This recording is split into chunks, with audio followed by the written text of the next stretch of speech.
Les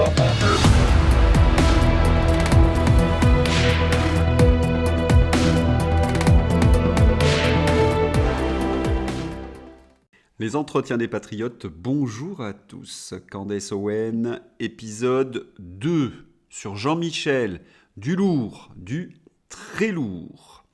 Macron est-il torpillé ? Avant de répondre à cette question et traiter de nombreux sujets d'actualité, vous connaissez le rituel sur cette chaîne. Je débute toujours mon entretien par remercier ceux qui m'ont permis de le faire en me finançant à l'aide des merci rémunérateurs. Et aujourd'hui sont à l'honneur des fidèles, parmi les fidèles, VTT Pollux, Jean-Jacques, Thierry Libre, Philippe Bohen, Anne-Marie Ferrand, Ancio, Marie-Marthe, Nicolas Straub. Merci à eux du fond du cœur. Et puis je tenais à vous remercier. Vous êtes de plus en plus nombreux à rejoindre ces entretiens. Bientôt 68 000. Merci à tous. Alors on continue la lutte pour la réinformation. On lève le petit pouce, on écrit de gentils messages et on diffuse sur d'autres réseaux sociaux. Merci donc à tous. Nous allons revenir sur un sujet qui paraît léger mais qui ne l'est pas vraiment. Aya Nakamura. Aya Nakamura en ouverture des Jeux Olympiques de Paris. Seul un Français sur 5 trouve que c'est une bonne idée. C'est le dernier sondage datant du 13 mars. Le rejet de la chanteuse augmente. Quelles en sont les raisons ? Dans un premier temps, certains Français ont pu être piégés par l'accusation de racisme. Mais ils sont allés écouter Aya Nakamura. Ils ont visionné les clips vidéo. Car de très nombreux Français ne la connaissaient pas. Et ils sont tombés sur ça. Et en effet, lorsqu'on écoute Aya Nakamura, je vous laisse le niveau musical, lorsqu'on voit la vulgarité, cette culture en quelque sorte de la pornographie qui est à l'intérieur de ces clips vidéo, on se dit qu'en effet, elle ne peut pas représenter la France. Et que l'on ne vienne pas me rabattre les oreilles en m'expliquant que c'est un sujet anecdotique. C'est un choix délibéré du pouvoir, non seulement pour cliver les Français, mais pour proposer un modèle de société. C'est extrêmement pervers, comme toutes les propositions d'Emmanuel Macron. Avez-vous pensé à tous ces parents qui luttent contre l'influence des réseaux sociaux et des chaînes musicales ? Que vont répondre les enfants lorsqu'ils vont apprendre qu'Aya Nakamura est choisie comme égérie pour les Jeux Olympiques ? Eh bien que c'est une grande artiste, que c'est un modèle à suivre, car elle a été choisie par Emmanuel Macron. Oui, c'est d'une très grande perversité. Et derrière ce choix, vous le savez, c'est le projet d'Emmanuel Macron mondialiste. Il faut effacer la culture française. Vous en doutez ? Allez, un témoignage de Philippe de Villiers, il date de 2022, il est au micro de Valeurs Actuelles. C'est dans la description. Philippe de Villiers raconte un dîner avec Macron. C'est un témoignage accablant sur la dangerosité de ce type à écouter et à diffuser. À l'intérieur, Philippe de Villiers montre qu'Emmanuel Macron a décidé d'effacer la culture française. Et ils ont préparé ce projet il y a plus de 20 ans. Il formait les élites justement au wokisme, au multiculturalisme, au mondialisme. Et là, cela fait boum. Le temple du wokisme est secoué par les scandales. Le temple des donneurs de leçons de morale, Sciences Po, à nouveau sous le feu des critiques. On ne compte plus les affaires de cette école. Une étudiante interdite d'accès à l'établissement par des militants pro-palestiniens parce que juive. Son directeur actuel, Mathias Vichera, accusé de violence conjugale. L'ancien directeur, Frédéric Milon, qui aurait été au courant des faits d'inceste d'Olivier Duhamel. Il y a 3 points de suspension, mais on va rappeler quand même des faits importants.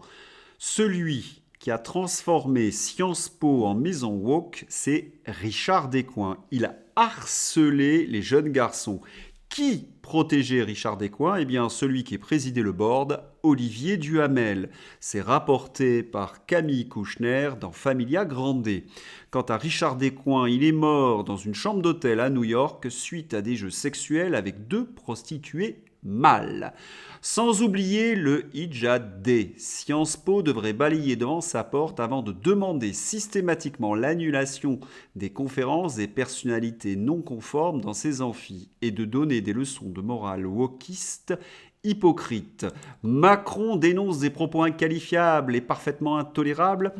Il faut quand même savoir que Emmanuel Macron sort de Sciences Po. Il est un parfait exemple de ce wokisme made in Sciences Po. Et ce n'est donc pas un hasard s'il a choisi Aya Nakamura. Il a été programmé pour cela dans cette école woke. Un petit souvenir, nous sommes en juin 2018 et Emmanuel Macron transforme l'Élysée en boîte de nuit. Voilà, c'est une habitude pour Emmanuel Macron de vouloir effacer la culture française. Que se passe-t-il aux États-Unis ? Eh bien, c'est exactement l'inverse. Aux États-Unis, le wokisme est en déclin. Et ce n'est pas un hasard, donc, si Donald Trump est le favori des sondages pour devenir le prochain président de la République. Et ce n'est pas non plus un hasard si Candace Owen a décidé de torpiller Emmanuel Macron. Extrait de la vidéo donc de Candace Owen expliquant la naissance des enfants de Brigitte Macron et qui sont ses parents. Oui, Candace Owen nous donne, comment dirais-je, le chaînon manquant.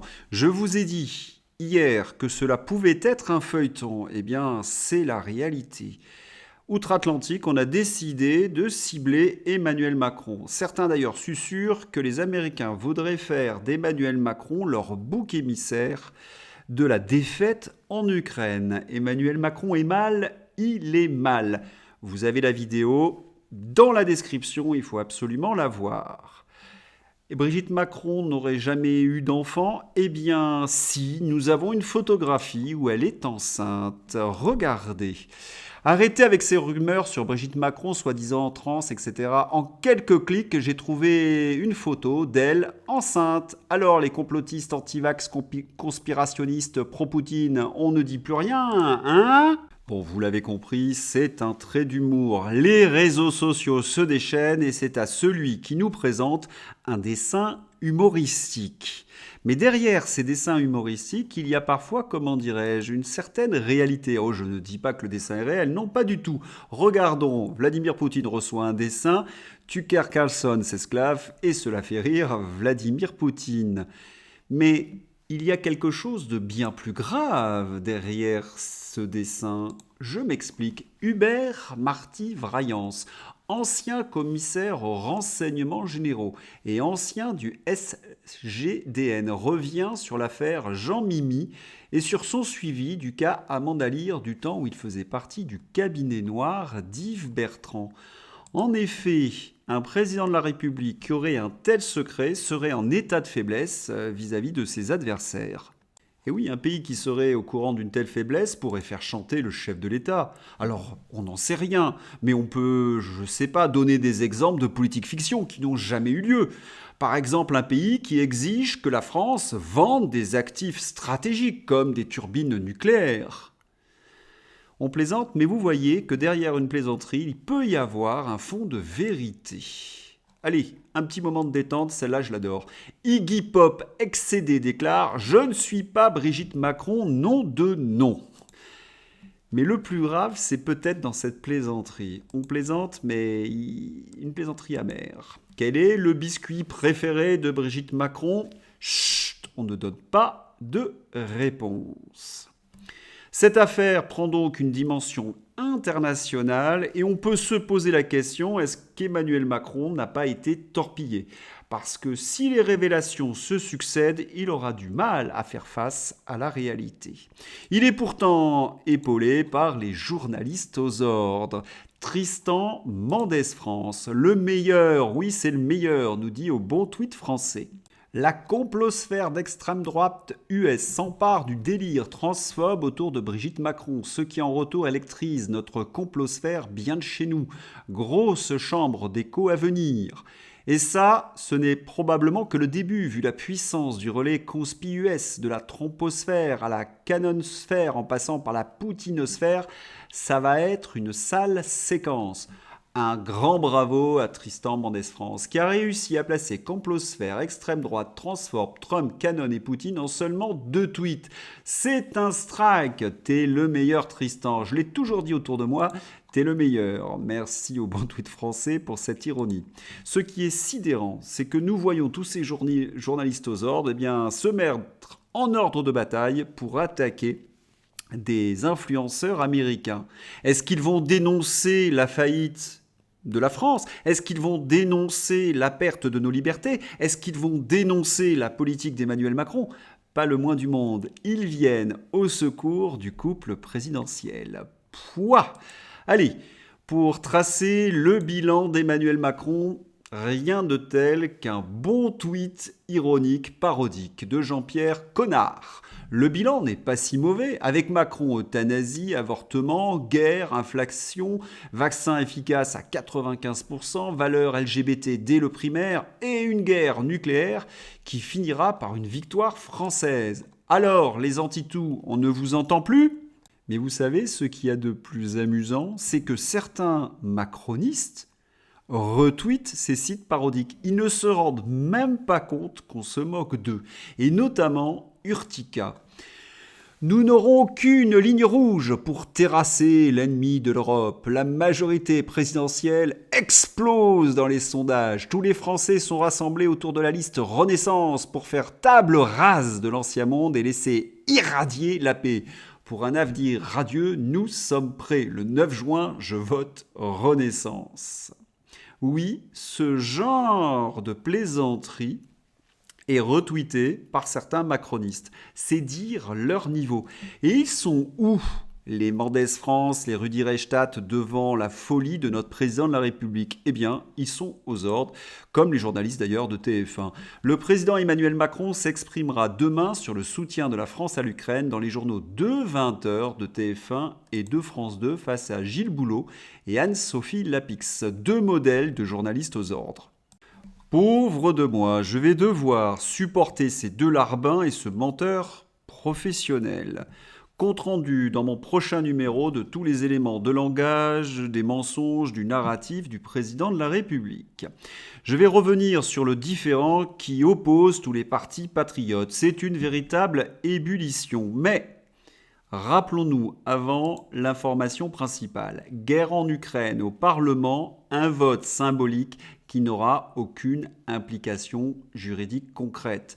Alain Houpert, je vous ai expliqué cela hier, s'indignait. Ce n'était qu'un vote symbolique. Et Emmanuel Macron l'a voulu pour piéger le Rassemblement national. Autrement dit, ceux qui attaquent le Rassemblement national sur le fait qu'il n'ait pas voté contre le gouvernement, eh bien, font le jeu du chef de l'État, Emmanuel Macron. Ne comptez pas sur moi pour entrer dans le jeu de Macron. Mais on peut néanmoins féliciter Nicolas Dupont-Aignan qui a voté contre l'accord avec l'Ukraine. Bravo Nicolas. Et lorsque je vous dis que c'est un piège, écoutez un petit peu les propos de Claude Malhuret. Débat sur l'aide à apporter à l'Ukraine. Les pacifistes, les défaitistes, les collabos, bref, les troupes de Poutine en France, ceux qui hier ont voté contre à l'Assemblée ou se sont abstenus, le Rassemblement national, sont évidemment vent debout contre ces accords. Voilà, démonstration avec Claude Malhuret. Lorsqu'Emmanuel Macron a besoin d'une barbouze pour insulter, diffamer, Claude Malhuret est là. J'ai une question. Quel est le secret qu'Emmanuel Macron possède sur Claude Malhuret pour qu'il fasse ce sale boulot? Je n'ai pas pour l'instant de réponse. Mais on se souvient qu'il a dénoncé les Gilets jaunes, qu'il a accusé ceux qui luttaient contre le pchout. Il avait même dit qu'ils devaient se terrer dans des caves. Et maintenant, il attaque frontalement ceux qui sont pour la paix. Lorsque la France soutient l'Ukraine, elle soutient donc la guerre. Elle fait en sorte que l'agonie dure plus longtemps. Est-ce que le peuple ukrainien veut absolument que ses fils meurent sur le front? Est-ce que les Ukrainiens ne veulent pas, au contraire, la paix? C'est la question que je pose. Et ces gens qui militent pour la guerre ont une certaine responsabilité dans ce qui se passe sur le front de l'Est. Quant à Emmanuel Macron, il va devoir certainement rétro-pédaler au micro de Gilles Boulot. Macron précisera ce jeudi ses propos sur l'éventuel envoi de troupes au sol en Ukraine. Il veut réparer le coup, glisse un cadre de la Macronie. Il déclinera sa pensée, mais en rassurant, il ne va pas faire le va-t-en-guerre. C'est normal vu les torpilles qu'il prend en ce moment de la part des Alliés. Et nos militaires lui ont dit carrément qu'il était à moitié dingo. C'est dans Marianne, en n'excluant pas d'envoyer des troupes en Ukraine, Emmanuel Macron a provoqué un tollé en Europe et écopé d'un désaveu américain. Plusieurs militaires français, interrogés par Marianne, disent eux être tombés de l'armoire. Il ne faut pas se leurrer, face aux Russes, on est une armée de majorettes. Raille un haut gradé persuadé que l'envoi des troupes françaises sur le front ukrainien ne serait tout simplement pas raisonnable. Et oui, à l'Élysée, il est un peu perché. À l'Élysée, on assume la position. Le président voulait lancer un signal fort, glisse un conseiller reprenant la formule des propos millimétrés et calibrés. Propos millimétrés et calibrés, un bel élément de langage, un bel élément de propagande pour cacher la dinguerie de notre chef d'État.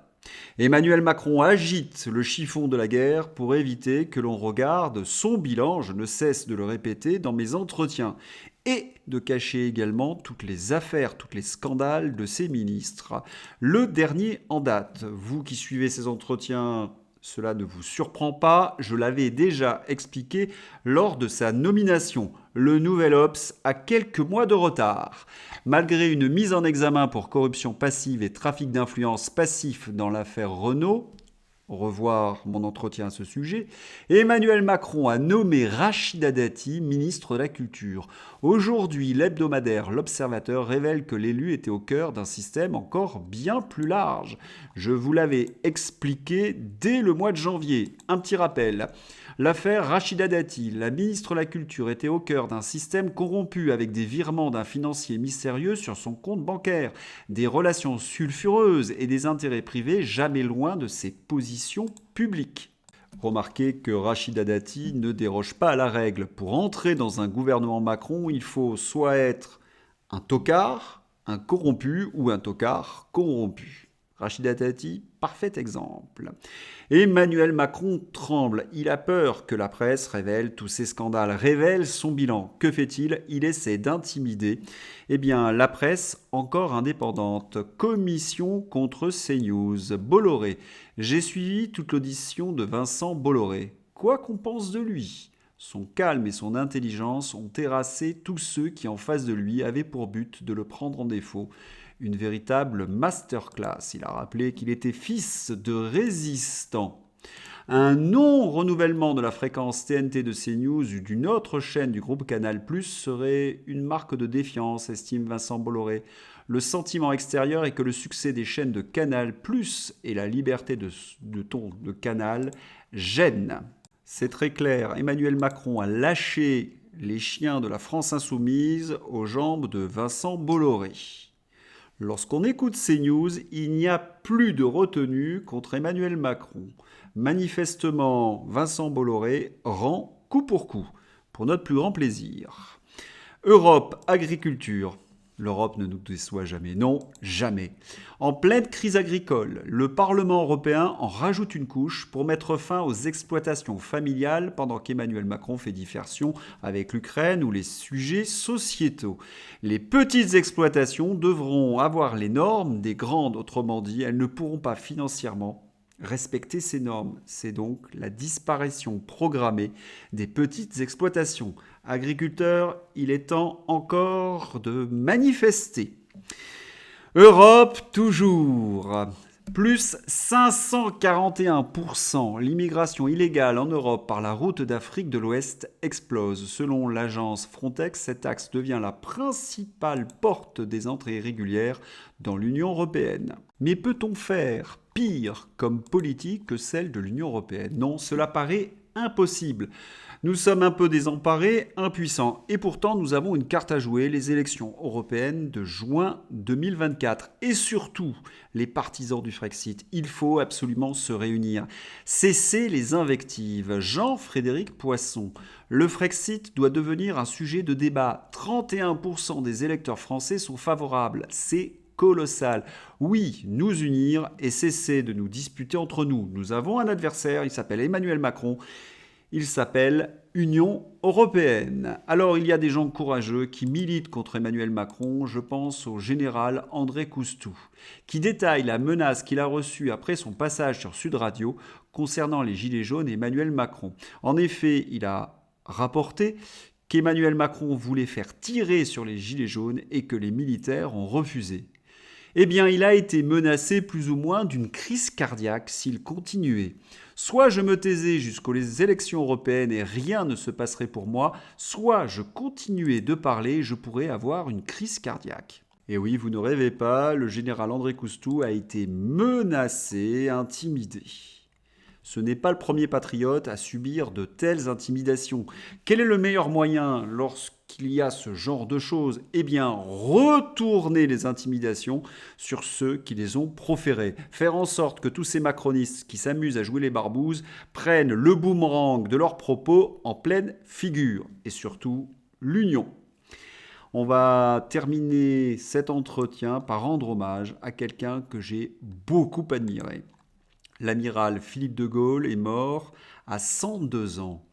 En 1977, Philippe de Gaulle prononce son discours d'adieu sur le Duguay-Trouin lors de la prise d'armes et passation des pouvoirs à l'occasion du départ de l'escadre de l'Atlantique. Hommage à ce grand Français. Et nous présentons nos plus sincères condoléances à toute la famille. Un souvenir, allez, de l'amiral lorsqu'il était jeune.